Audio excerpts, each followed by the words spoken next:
You're listening to Seattle Real Estate Podcast.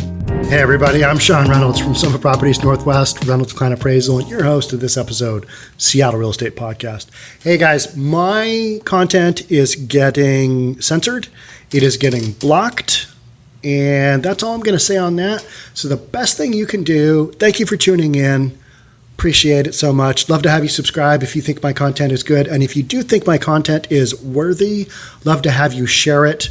Hit the like button for this video. That's what kind of lets people know the word out there, because I am getting shut down on a lot of these avenues because there are people who don't want to have my content out there. That's bottom line. But I'm just going to keep on going because that's what you do. You don't quit the minute somebody says, we didn't like your content. We're going to put a hold on it. We're not going to share it out there anymore. You just keep going. That's what I'm doing. All right. So let's get into this one. City of Seattle has so many crazy stories going on right now. We had a recall of the mayor. We have a recall of one of our socialist/Marxist city council members. We've got a lawsuit by the city along with Portland and New York against the federal government for being called an anarchist jurisdiction. We've got defunding the police. We've got police quitting in record numbers.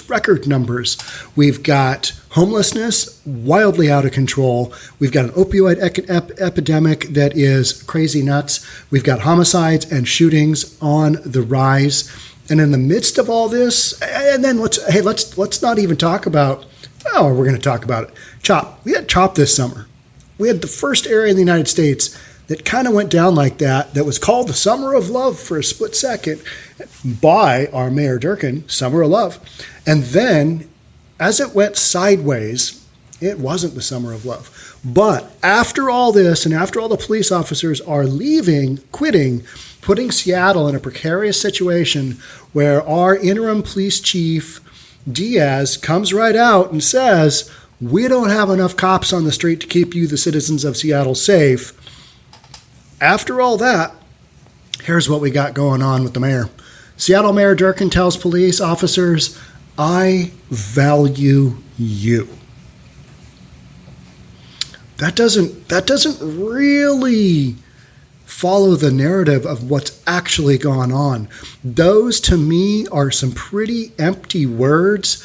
Mayor Durkan, I'm not trying to hammer on you, but it doesn't seem like I value you is really in the actions of what's happened over the last 6 months. That doesn't seem to be the case.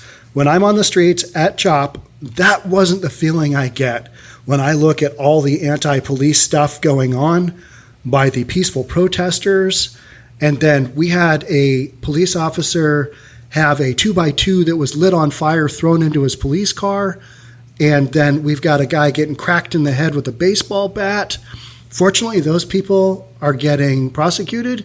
But up until now, up until just recently, guess what? Stuff like this was happening all the time against police officers. There was reports. 13 police officers injured, 15 police officers injured, 3 police officers injured. Here were their injuries. And these guys are just getting hammered on. And what's the city of Seattle doing? Well, they're not really prosecuting folks, are they?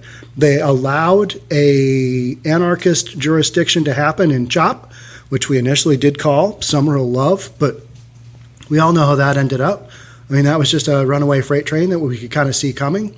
But now we're at a point where we don't have enough cops on the street, and we're going to do a little backpedaling and say, I value you. That's what it feels like. That's what it comes across as to me. And I'm not even a cop. I'm a real estate guy, and I talk about things that impact real estate. And guess what? If you have safety issues in neighborhoods, that impacts real estate values. That's why I point at this issue so often, because everybody can kind of see what's going on.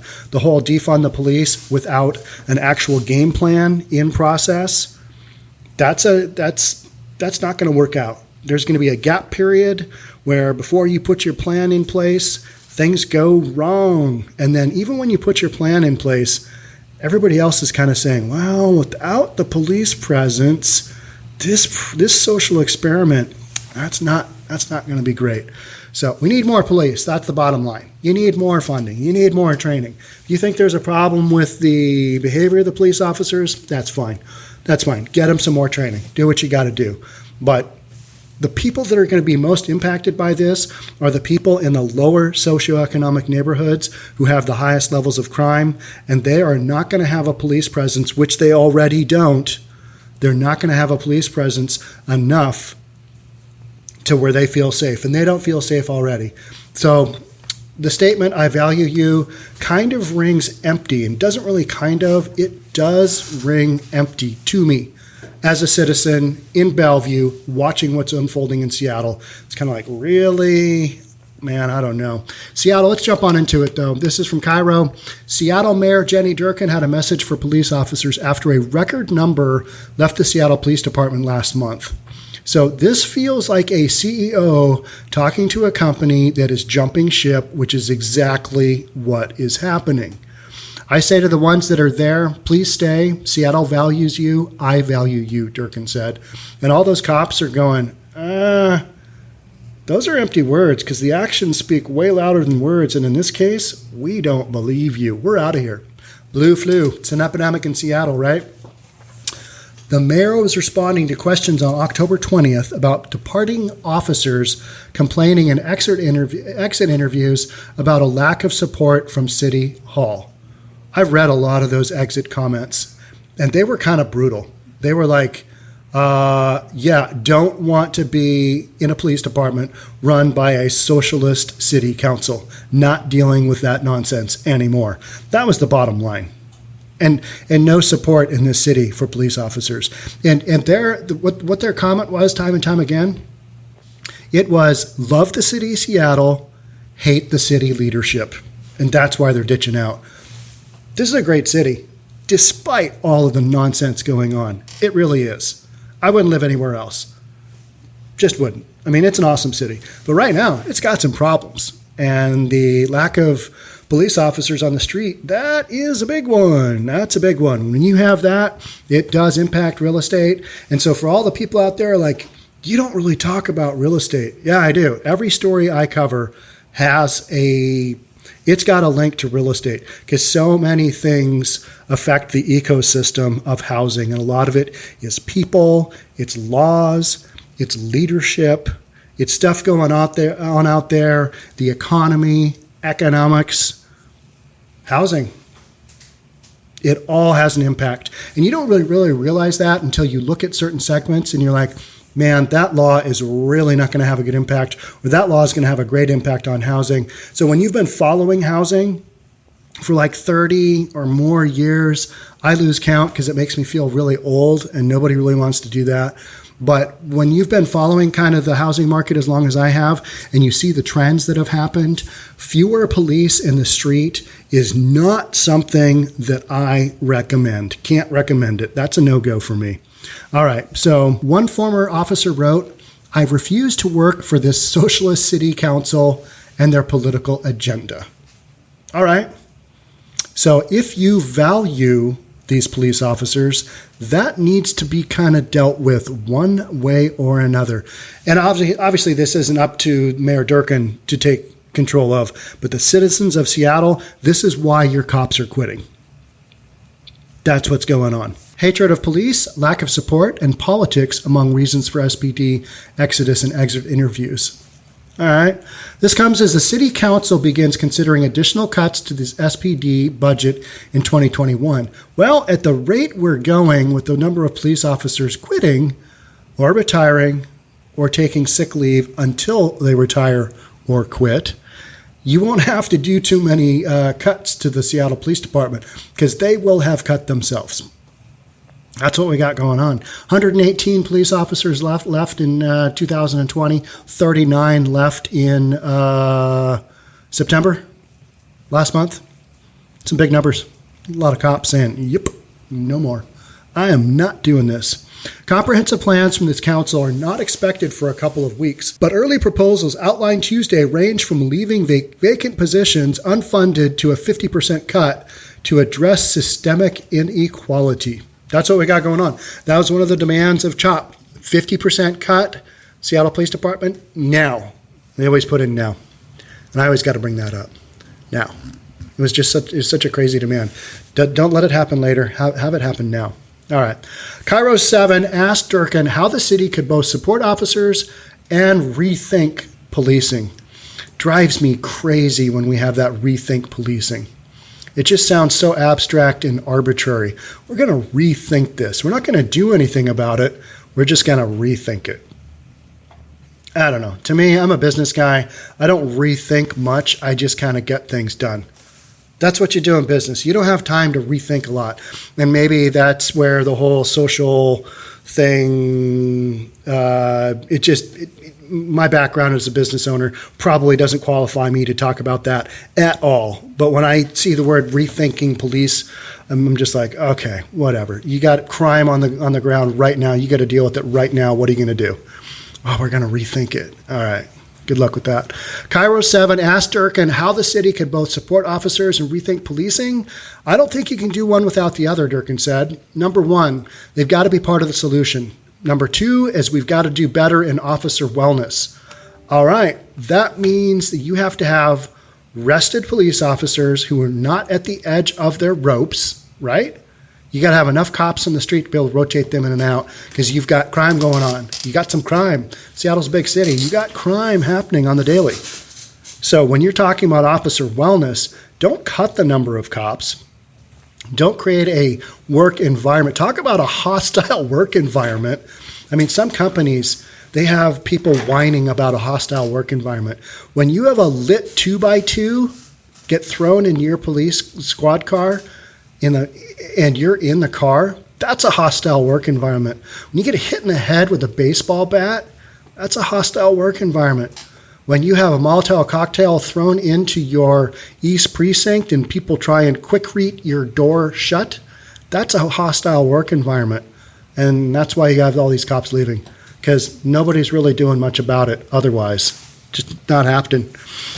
And I do see prosecutions happening, but it's kind of like, I value you. It's a day late, $1 short. Because the damage is already done. Cops are already out the door. The ones that aren't out the door have 1 foot out the door, and the cops I've talked to, they're kind of like, yeah. And I've said this before. If I didn't have alimony payment to my ex-wife or ex-wives, because being a cop is a stressful job. If I didn't have a kid in college, if I didn't have this and this, if I wasn't this close to retirement, I'd be out of here. Nobody wants to deal with this nonsense. That's the sentiment at the Seattle Police Department right now. All right, the mayor said the last few months have been stressful for officers who need adequate training and time off.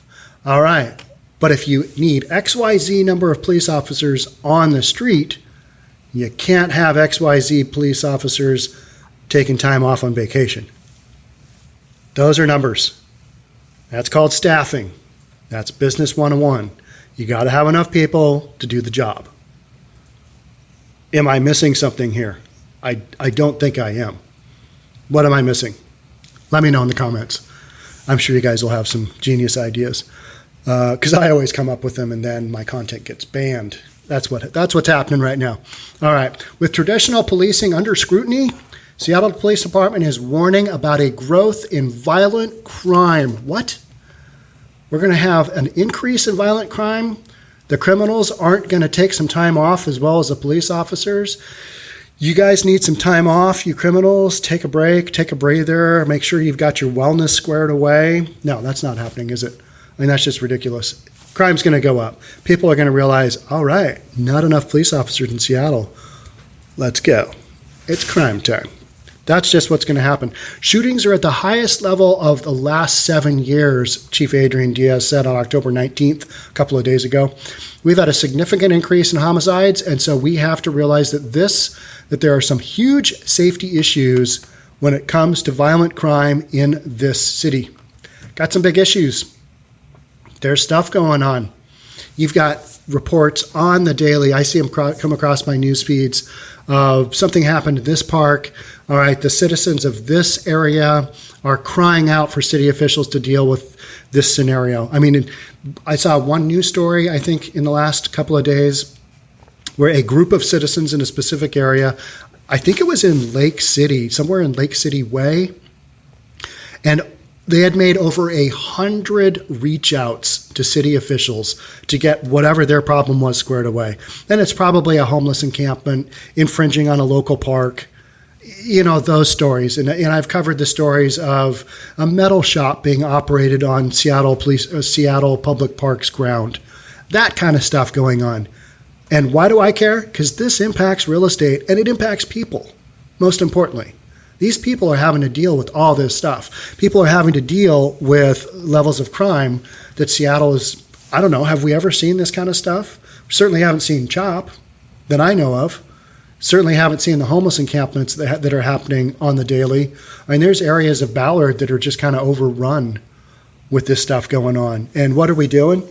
Well, I mean, I understand during the pandemic that we have to shut things down for a little bit, but guess what? At some point in time, you got to make the general citizens who are paying taxes feel a little bit safer, and that is not what's going on right now. But as these situations continue, as this dialogue continues, I will keep you updated right here on the Seattle Real Estate Podcast, unless I get taken down. So if there's a time where all of a sudden, boom, Sean doesn't upload any more content, you know what's happened. Got banned. So share my content. Thank you so much. I'm Sean Reynolds from Summit Properties Northwest, Reynolds and Kline Appraisal. I will see you guys on the next one. Bye for now.